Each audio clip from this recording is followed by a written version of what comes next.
जय श्री कृष्ण। मथुरा की भूमि पर भय की छाया गहराती जा रही थी।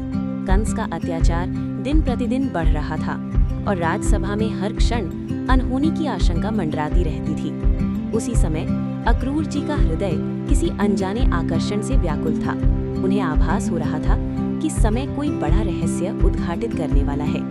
इसी बेचैनी के साथ अक्रूर जी वन में स्थित महातपस्वी ऋषि के आश्रम पहुंचे। वृक्ष मौन थे, वायु स्थिर थी और आश्रम के मध्य ऋषि ध्यानस्थ अवस्था में विराजमान थे। अक्रूर जी ने चरणों में शीश नवाया।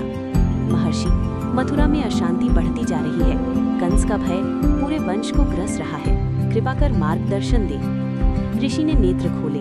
उनके मुख पर अलौकिक शांति थी। वे मंद स्वर में बोले, अक्रूर, जिस भय से मथुरा कांप रही है उसका अंत पहले ही प्रारंभ हो चुका है। अक्रूर जी विस्मित रह गए। ऋषि बोले, कृष्ण और बलराम मथुरा की कारागार में देवकी की कोख से जन्म ले चुके हैं और योग माया भी अपने उद्देश्य के साथ पृथ्वी पर प्रकट हो चुकी हैं। तीनों शक्तियां अब गोकुल में सुरक्षित हैं। अक्रूर जी की नेत्रों से अश्रु छलक पड़े। ऋषि ने आगे कहा, आज गोकुल में एक अद्भुत उत्सव है। यशोदा मैया की गोद भराई है। ये केवल पारिवारिक संस्कार नहीं, ये सृष्टि की लीला का उत्सव है।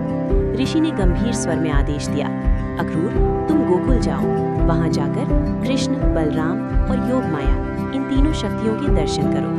नंद भवन में जिस बालक को गोपियां काजल लगा रही हैं, वही स्वयं नारायण है। रोहिणी के आंगन में जो शिशु पल रहा है, वही शेषनाग का अवतार है और जो कन्या रूप में प्रकट होगी, वही योग माया है जो कंस के विनाश का सूत्रपात करेगी। उधर गोकुल में ढोलक, मृदंग और मंजीरों की मधुर ध्वनि चारों दिशाओं में गूंज रही थी। गोपियां मंगल गीत गा रही थीं। आज नंद के द्वार साक्षात आनंद उतरा है।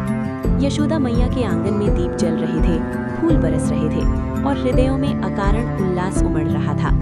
कोई नहीं जानता था कि जिस बालक पर वे प्रेम लुटा रहे हैं, वही काल का नियंता है। आकाश में देवता पुष्प वर्षा कर रहे थे और गोकुल स्वर्ग से भी अधिक आनंदमय प्रतीत हो रहा था।